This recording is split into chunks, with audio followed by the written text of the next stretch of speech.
Good morning, Carrie Price. I love watching you sleep. Who are you? I don't mean to sound weird, but I've been in your room for the bulk of the evening, and you're a tossy-turny little guy, aren't you? Are those my underwear? Oh, he's hilarious. You know actor, writer, and director Jay Baruchel from his roles in Knocked Up, Tropic Thunder, and the Goon movie franchise, which he not only wrote, but he also directed the sequel. Now Jay Baruchel is out with an autobiography. It's called Born Into It, A Fan's Life. He's currently on a book tour, and he joins us now to tell us more. Welcome. Thank you. Hi there. Thank you. I love your costume, by the way. Thank you very much. This is the I'm going as a tired white boy. It's working for you. Thank you very much. Yeah. This is exciting that you have this book out, and I think everybody who knows you, we just saw that clip, knows you're a huge Habs fan. You're hardcore when it comes to your team. Indeed. You're always sporting some sort of attire, which you are today as well. Yes. But a book, an entire book dedicated to this. I mean, What the hell's the matter with me?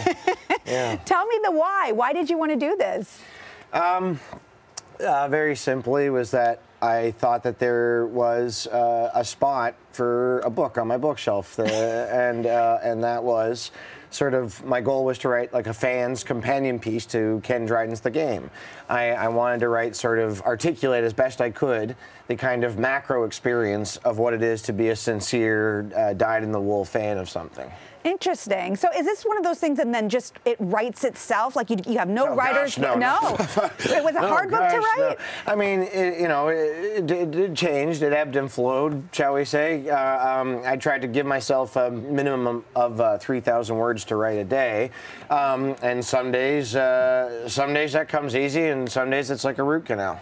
Right. Yeah. And you don't just talk about being a Montreal Canadiens fan. I mean, you talk about your father. You get personal in the book too. Yeah, it was kind of inevitable, and sorry if the book waxes too earnest for anybody, but for me, if I was going to describe what I care about in hockey and in this team to any degree worth articulating, I would have to mention my family. I couldn't separate one from the other. And so it was like inevitable that if I'm going to talk about what I find important about hockey, that I would talk about what's kind of important and impactful in my family. Yeah, it would make sense. I know you dedicated the book to your late father and your mother as well. Yeah. But what about when it comes to somebody who's maybe not a Habs fan? Can they still read your book?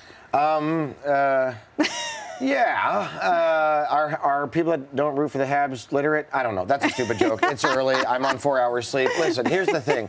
I think that if you are obsessed with a band or a video game or a book series or a team, any in any sport, there's an analogy to be found in all of those. Mm-hmm. It's caring about something so deeply that to call yourself a fan feels false. And are we playing highlights from last night's? Oh no, thank God we are not, because last night did not go well. Yeah, I should ask you then. What are your thoughts on the Habs so far this season? With the exception of last night, exhilarating. Look, when you have zero expectations, when your expectations are to be in last all year, anything that happens is gravy.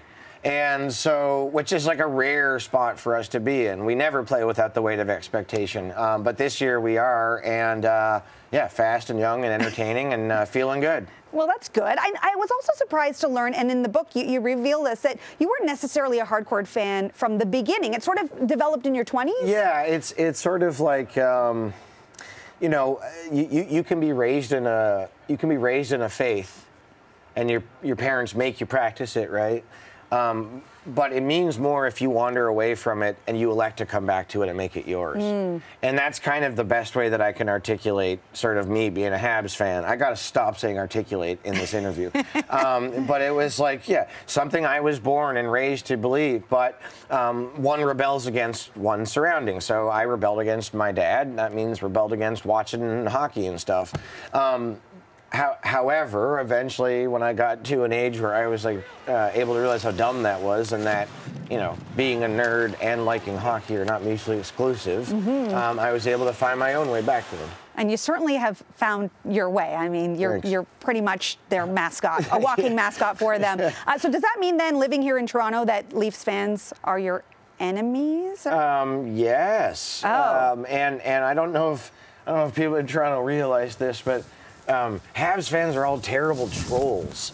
Are they? That's so bad. Dreadfully petty. Oh, for God's sake. Who would do that? I mean, who's petty like that? Oh, my God. I mean, anyway, you were saying? So you did get the poop emoji. Well, I thought the poop emoji that I was wearing earlier was very disrespectful. I thought this was less disrespectful. No, you're incorrect. No? Okay, all right. Well, we want to make sure everybody reads your book. It looks nice on you, though. It looks nice on you. Well, I wish you luck with your book. Thank you very much. A little bit of chirping is always healthy. I wouldn't have it any other way. Make sure you go out and get it, and forgive me. All right, no.